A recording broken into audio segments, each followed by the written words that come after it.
Coming up on this episode of the Upper One podcast, it's Alaska's Inside Passage. Stay tuned.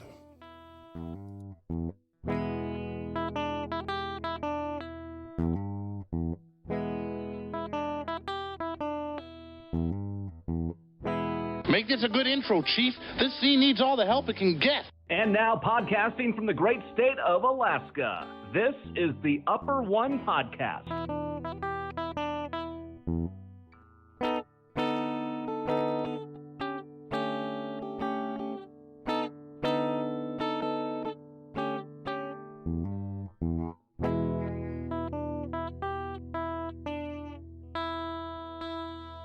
All right, so welcome back. I just want to start by saying, after a year and a half of doing this podcast thing and doing, basically everything myself, I've learned a lot. I've failed a lot. I've learned from those failures. I sat in on a Zoom meeting for a little workshop on editing, and I'm giving a big shout out to Travis Brown. You guys know we've used the podcast decks in the past. Travis is that creator, along with Mark Ronick. He was like the assistant, whatever. I don't remember what he called him, but those guys, they did a wonderful job. I've learned a lot, and I hope to attribute that to what I'm doing with when I edit, to hopefully learn how to do things better and more proficient. So I just wanted to start off by saying that. More recent news up here in Alaska, if y'all remember, Eric and I talked about back in June, the Alaska Army National Guard went in and they pulled that bus out of the park from, Into the Wild. If you guys seen that movie or read that book where the guy died, he died of exposure back then out at that bus. That was where his home was when he got stranded or whatever his deal was for that whole issue. But the Army National Guard went in and they took that bus because they were having to respond to people going in to see it, and they were getting stuck and having to call for help. So, they took care of that problem. Well, they finally found a home for that bus, and it's going to be at the University of Alaska Fairbanks Engineering, Learning, and Innovation Facility.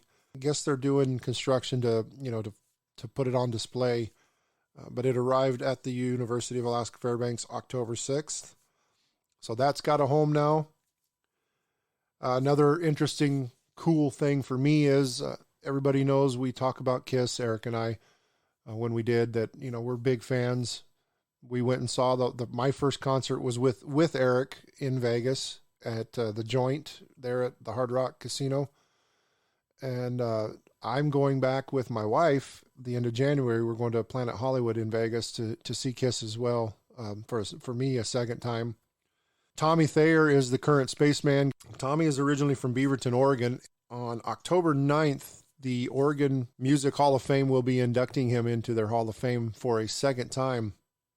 If you know anything about the story of Tommy, the reason how he came to be with KISS, before he actually got in a suit, started playing guitar on stage, some of that story is in Paul Stanley's book, but basically, they were having their problems with Ace and Peter back then, and Tommy was there to help try to, maybe hopefully straighten him out and get him back to where they wanted. It didn't work out, unfortunately, but fortunate for Tommy, he was pretty much the same size as Ace, so they stuck him in the spaceman suit and put him on stage, and it worked out for him in the end. Well, before that time, Tommy was part of a band called Black and Blue. This is his second induction as a KISS member, but the first induction was with that band, Black and Blue, in Oregon. So congratulations, Tommy. And actually, when we were in Vegas, Eric and I, the concert was over. Eric and I were down playing blackjack and, running through the casino, and we just happened to be walking back out onto the casino floor, and I noticed him before Eric even did. I said, "Eric, here comes Tommy." And so we stopped him, and he was gracious enough to let us take a picture. Unfortunately, I'm the one taking the picture. Eric's the one in the picture. I didn't get in the picture. So maybe that will change one day. Congratulations again, Tommy Thayer. Another cool thing up here in Alaska is, for any of you who know about we have all the bears, the brown and grizzly bears up here. Over in Katmai National Park and Preserve, there is the Brooks Falls, and you can actually go on a website. I don't remember it right off the top of my head right now because I have it saved on my browser, but they have webcams that during the salmon run, you can sit and watch those webcams and watch these bears fish at the Brooks Falls, fish for salmon. Well, explore.org every year, about September 29th for a week, they do a contest, kind of like a March Madness type contest where you have all these bears competing up against each other, and they get everybody's votes on who is the fattest bear going into the winter, who's done the best, gotten the fattest. They put their results up on the Facebook page, Katmai National Park's Facebook page. Well, this year, this bear they call Otis, he won, and he's a 4-time champ now. So that's something that just happened. It's pretty cool. On the last podcast, I was talking about the births of my 2 sisters' newest children. I caught it after I edited and uploaded the podcast, so I just want to update that I misspoke. My older sister's the one with 3 boys and 1 girl. And I believe on my last pod, I said my younger sister had the 3 boys and 1 girl. Whether I'm an idiot or not, I'm trying to fix it. So my youngest sister has 2 girls and 2 boys. So I just wanted to clarify that. And last but not least, just a most recent happening up here, and it's a somber thing. In school up here, used to have to learn the Iditarod song that was written and performed by Hobo Jim. Well, September 19th, Hobo Jim came out. So he's a big stable at the Alaska State Fair. He does like dozens of shows throughout the time the fair's open. And he was having some issues up here. He thought it was just like heartburn or something. Then he went back. Well, he's got 2 homes. He's got one up here and he's got one in Nashville. So after the fair, he went back to Nashville. He was performing again, got real sick, went to the hospital, and then he announced it to the world on September 19th that he was diagnosed with end-stage cancer and was given 3 to 6 months to live. Well, unfortunately, we lost him October 5th. So with that being said, Hobo Jim, Alaska's Balladeer, is gone from us. Now he's getting to play 24/7 wherever he wants. One of the things I wanted to do is I put it out there. Anybody that knows anything about Hobo Jim or may have a story to tell, I would like an email. I want to do a tribute podcast for Hobo Jim. The email is upper_1_podcast@yahoo.com. I'd appreciate it. I want to get a collaboration together and eventually get something big like that. I know I tried it in the past with some of my other friends and that hasn't worked out well, but Hobo Jim's a big deal. Everybody up here in Alaska knows about him, knows the song. The majority of people that are fans of his know his music. We all love his music. And I thought that would be a great tribute to have a podcast for him. So please help me out if you want to do that. With that being said, let's get cheered up a little bit. I will be right back and we will get this started.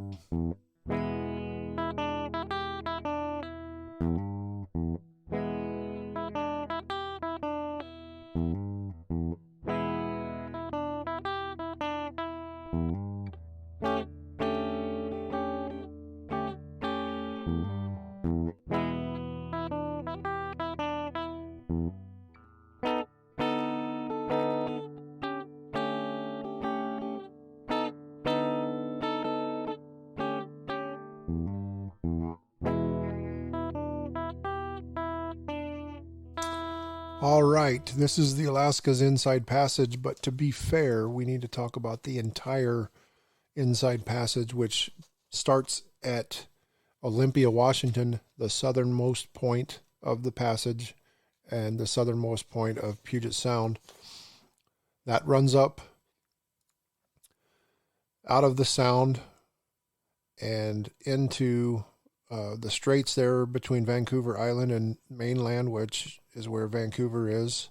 And then it runs up north of there. You run to the Moresby Island, Graham Island, and then to Prince Rupert before you start into Alaska. So that's the southern end of the actual Inside Passage, and now we're going to get to Alaska's Inside Passage, which there is a northern and a southern region. So with that being said, the first town you really come to is Metlakatla. It is 20 miles south of Ketchikan on Annette Island. Of the three tribes down there located in the panhandle of Alaska, the only one that is on Metlakatla Island is the Thimshian. The Thimshian are also the only reservation in Alaska. They have exclusive use of the land on Annette Island. That present village has been on location since 1887. So now that's only considered a village, and you go up to Ketchikan, which is considered Alaska's first city. The reason why it's called that is because on your cruise ships, it is the first introduction to Alaska's beauty and majesty. Ketchikan is located 90 miles north of Prince Rupert, British Columbia. In the middle of Ketchikan is Tongass Avenue. And when you're standing looking down the avenue, maybe you got the water on one side and the mountains on the other. All the homes and businesses that are on the water side are all built on stilts out over the water. And then you look at the houses and the businesses on the other side, and they are all built on the cliffs. And the majority of those, to get to the doors, they have winding wooden staircases. Ketchikan was founded as a salmon cannery site in 1885. And Ketchikan is also known as the canned salmon capital of the world. So for most of you in the lower 48 or around the world, and you go buy Alaska salmon in the can, it's mostly pink salmon out of the 5 species, as well as the Thimshian tribe. Down there is the Tlingit and the Haida tribes, so that makes up the 3 Alaska Native or indigenous peoples of Alaska. All 3 of those tribe cultures can be seen throughout Ketchikan. 10 miles north of Ketchikan is the Totem Bight State Historical Park. It's an 11-acre park made up of restored and recarved totems, as well as a colorful clan house. Back when the villagers were living there in that area, in the early 1900s, they basically abandoned those villages to go look for work. So all the villages and totems became overgrown by the forest and eroded by the weather. So in 1938, the U.S. Forest Service created a salvage program where they hired local tribal carvers to restore the totems. And by World War II, the clan house was completed, along with 15 poles erected. And when Alaska became a state in 1959, the government transferred the title back to the state, as well as in 1970, the Totem Bight was added to the National Registry of Historical Places. So cool stuff about that. As you go a little bit further north, you get into Wrangell. It is 155 miles south of Juneau, 89 miles north of Ketchikan. It is often confused because up in south central Alaska, we have the Wrangell St. Elias National Park. So people say Wrangell, they think of the park, or vice versa. But Wrangell is actually a town down in the Panhandle. And there is a mountain in that park called the Wrangell. And it's right next to the St. Elias Peak. So Wrangell is one of the oldest towns in Alaska. It's got about 2,500 residents. It is the only town in Alaska to have existed under 3 different flags and ruled by 4 nations, and those nations are the Tlingit, Russian, English, and the United States. One of the cool things about Wrangell is just north of town there is the Petroglyph Beach State Historic Park. There are primitive rock carvings believed to be 8,000 years old, and you can see most of those carvings at low tide, so if you do visit, you want to check the tide schedule so you're not disappointed with not being able to see it. I do have one guy I'm going to talk about later. According to certain people, the most famous visitor is John Muir. He visited in 1879 and 1880. On the north end of the Wrangell Narrows, there is a 22-mile channel, only 300 foot wide, 19 feet deep in places. You will find the town of Petersburg. Petersburg is the center of Norwegian culture in Alaska. It was founded by Peter Bushman of Norway in 1897. And while he was here, he built a cannery in the area due to the abundant glacier ice from the LeConte Glacier and the fish. So he's got some cool stuff there.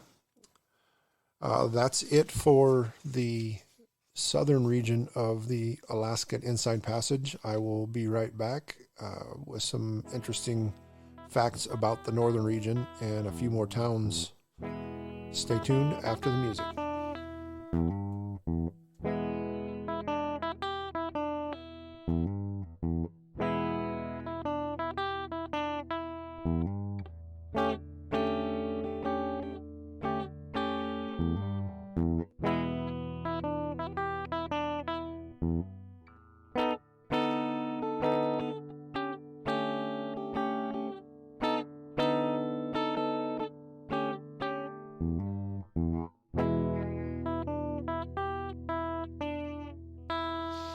All right, we're getting into the northern region of Alaska's Inside Passage. I'm first going to talk about Sitka.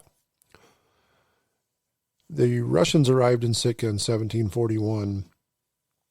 Sitka is recognized as the heart of Russian influence in Alaska, but it was first inhabited by the Tlingit culture. That region's most famous battle led to the creation of Sitka National Historic Park. In 1808, it became the capital of Russian America. And then after the purchase of Alaska by the United States from the Russians, they had a transfer ceremony October 18th, 1867 on Castle Hill in Sitka. Sitka is also the only Inside Passage community that fronts the Pacific Ocean. You know, with that Russian heritage there is St. Michael's Russian Orthodox Cathedral, which you can tell by the onion-shaped domes and the golden crosses. Moving on to Juneau. Juneau is Alaska's state capital. It is the only capital in the U.S. not accessible by a road. That means you can only get there by boat or by plane. Juneau was established well before the Klondike Gold Rush. The current town site was first established after the purchase from Russia. It is home to the largest hard rock gold mine in the world, the Treadwell Mine. Juneau became a territorial capital in 1906, and then as Alaska became a state in 1959, transferred over to the state capital. So in that whole area, there is the Tongass National Forest. It is the largest forest in the United States, 16.9 million acres. In 1902, the Tongass Forest was designated as the Alexander Archipelago Forest Reserve by Teddy Roosevelt. By 1908, it was renamed and expanded to what it is today. The Tongass National Forest is accessible by several communities within the Inside Passage. It stretches from the Pacific Ocean inland to the ice fields that border British Columbia, and from the southern tip of Prince Wales Island to the Malaspina Glacier 500 miles north. The Inside Passage's most scenic community is Haines, located 75 miles north of Juneau. Haines is a crucial link between the Inside Passage and the Alaska Highway. Haines was established during the Klondike Gold Rush. The character in Call of the Wild was based on a true guy, Jack Dalton. He turned Haines into a toll road leading to the goldfields. The Dalton Trail was heavily used as pack routes to the mining districts north of Whitehorse. In 1903, the U.S. Army arrived and established Fort William H. Seward, which is Alaska's first permanent post. Moving on to Skagway and the nearby village of Dyea in 1897 during the Gold Rush, 40,000 Gold Rush stampeders headed to the Yukon by way of the Chilkoot Trail. A 7-block corridor on Broadway will transport visitors back in time. They can visit historic false front shops and restaurants, wooden sidewalks, and locals dressed in period costumes, as well as restored buildings which are part of the Klondike Gold Rush National Historic Park. Over 400 cruise ships a year and 1 million visitors visit Skagway. The Klondike Gold Rush National Historic Park commemorates the 1897 and 1898 Gold Rush. 13,191-acre park encompasses a 6-block historical district of Skagway and the nearby ghost town of Dyea, as well as the Chilkoot and White Pass trails. A free 45-minute walking tour put on by the rangers is available every day. 850,000 visitors come to the Klondike Gold Rush National Park annually. Moving on, we're going to talk about Yakutat, which is the northernmost reaches of the Inside Passage. Yakutat made its name in the 1990s as Alaska's first town with a surf shop and the best place to surf in Alaska. Yakutat is on an isolated stretch of land connecting the Inside Passage and the rest of Alaska. It was established as a Russian fort in the late 1700s, specifically for gold mining, fur, and timber booms, but today it's mostly a fishing economy. The Hubbard Glacier is 30 miles away, and it is known for its legendary 25-foot waves from mid-April to mid-June, as well as August to September. During the summer months, a Japanese current pushes those summer temps into the mid-60s, but the rest of the season is the mid-40s to the mid-50s. If you're a beer drinker, the Alaska Brewing Company has an IPA called Icy Bay IPA, and it has a label specific to the Yakutat Icy Bay area with the surfers on it.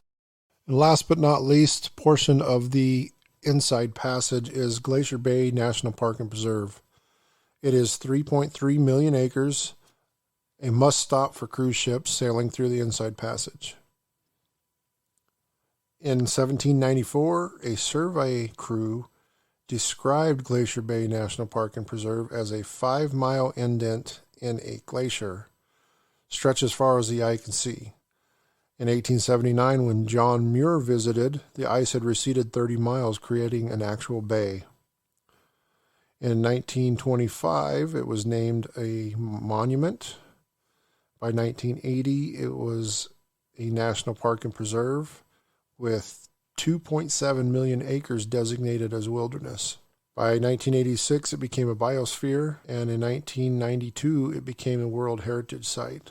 So with that being said, the last thing I gotta say is, earlier I spoke of the famous guys in Alaska. Well, if you don't know who John Muir is, he's pretty famous. He's a Scottish American, also known as John of the Mountains and Father of the National Parks. So he's had his hand in getting places to become national parks and other stuff like that. So the other famous guy is Wyatt Earp.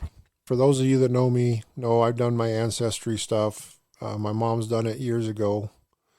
I am related to Wyatt Earp, like a fifth cousin or something on my mom's side. I don't remember the exact lineage, but I am related to Wyatt Earp. Another significant part of that is my wife on her dad's mom's side is related to Doc Holliday, so we have quite a bit of history.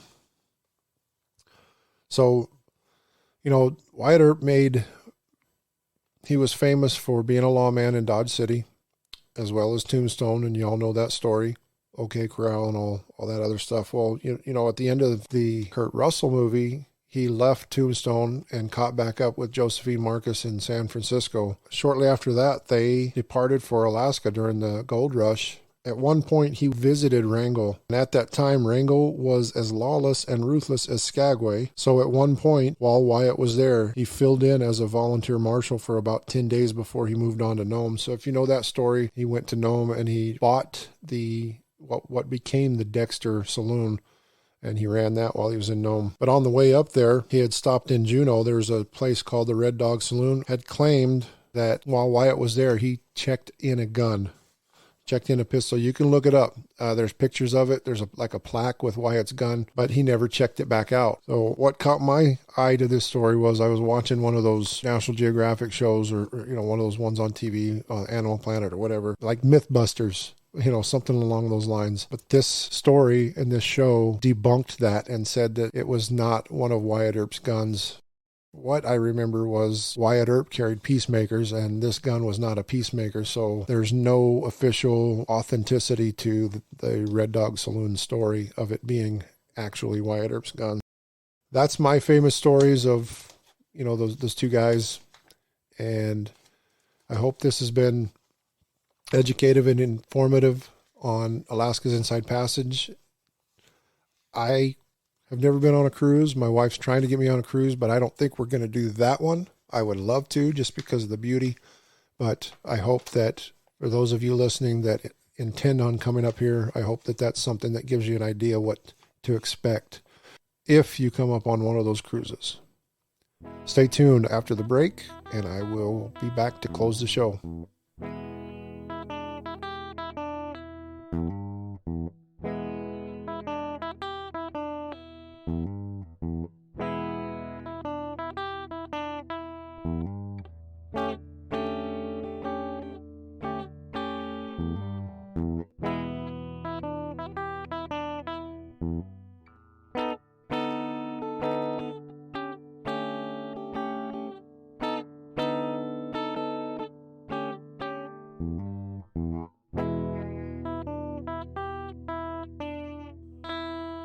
All right. Well, that wraps up this episode of the Upper One Podcast. I want to thank you all again for joining me.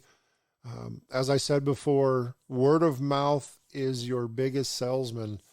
Please like and share my Facebook page. Join us on Instagram, Twitter, hopefully YouTube. The platform you are listening to my podcast on, you can also share. With today's technology, there's a share button. So you don't just have to share the Facebook page, but you could share the episode. So please help me out with that. The weather's getting cold up here. We did have that snow, but fortunately it did warm up enough where it rained, and the majority of that snow in the yards is gone. It's staying cold enough. So, at any time we might get some more, but it is getting colder. It's fire season. People are going to spark up those fires in their fireplaces, and it's warm clothes, weather time. So coming at you from midway up the Eagle River Valley, this is Scott with the Upper One Podcast. Thanks for joining me.